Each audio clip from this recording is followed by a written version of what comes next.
Because of manifest destiny, Americans believed they should be in charge of Texas.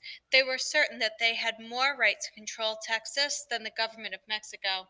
In the 1830s, a conflict was brewing between the 35,000 Americans living in Texas and the government of Mexico. Remember, there are four factors that determine whether a group of people will be successful in meeting its goals. They are the following: capability, leadership, resources, and motivation. Comparing the four factors of both groups will help you understand who would eventually dominate. Capability. Americans in Texas had a great deal of capability and know how.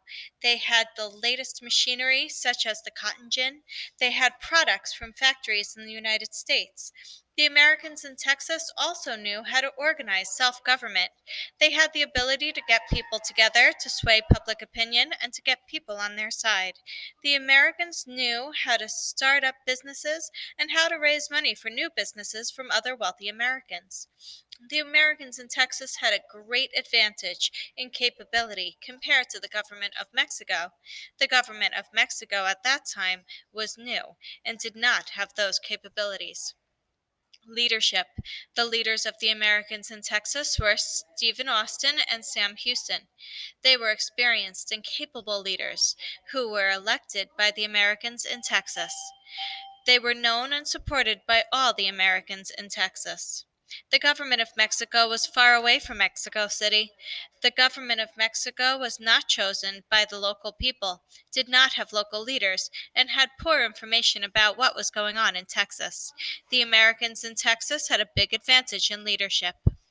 Resources. The Americans in Texas had a large advantage in resources. By 1835, there were almost 8 times more American colonists living in Texas than there were Mexican citizens. Many of the Americans in Texas were wealthy. Also, many wealthy individuals in the United States were interested in helping the Americans in Texas come into power. The government of Mexico had very little money to spend to keep control of Texas. Motivation. The Americans living in Texas were very motivated to take control of Texas. They had to take control or risk losing their slaves, their religion, and their self government. They felt that they were fighting for their way of life.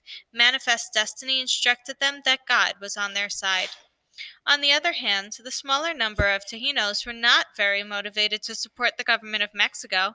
In fact, the Americans promised to set up democracy in Texas, so some Tejanos supported the Americans in Texas. The officials of the government of Mexico were probably less motivated than the Americans in Texas because they were far away and less personally involved. The Texas Revolution. In 1834, a man named General Antonio Lopez de Santa Anna made himself dictator of Mexico. A dictator is a person who has total control over the political decisions made in a country. The Americans decided it was a good time to take control of Texas because General Santa Anna, not being an elected leader, was not popular with the Chijanos.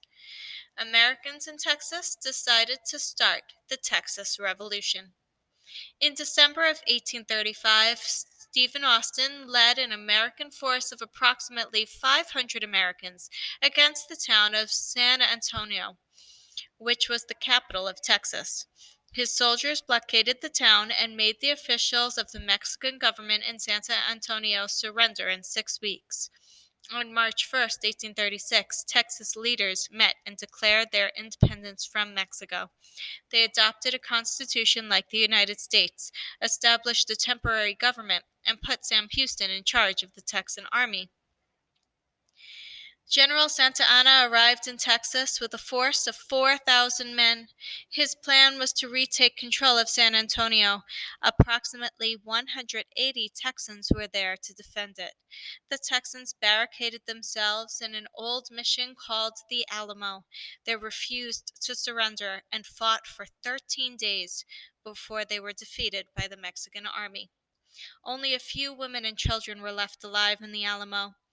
The Texans motivated themselves to fight with the cry, "Remember the Alamo." A few days after the Battle of the Alamo,